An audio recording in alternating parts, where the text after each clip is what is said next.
అది నువ్వు నన్ను ఎక్కించుకుని తీసుకెళ్తావా? లేదంటే నడుచుకుంటూ వెళ్దామా? నువ్వు నన్ను అక్కడికి తీసుకెళ్లడం కరెక్ట్ కాదేమో అని నాకు అనిపిస్తుంది. ఎవరన్నా మనల్ని చూస్తే తప్పుగా అనుకుంటారేమో. తప్పుగా అంటే? తప్పుగా అంటే మనిద్దరం ఏదనుకుంటారు? ఇప్పుడు మనం అలాంటి రిలేషన్లో లేమని ఎవరు చెప్పారు? నేను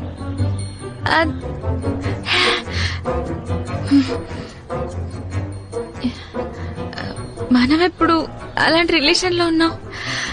నిజంగా నాకు తనతో రిలేషన్ లో ఉండాలనున్నా అది ఇలా స్టార్ట్ అవడం నాకు ఇష్టం లేదే. దాన్ని ఒక్కసారి ఆలోచించు.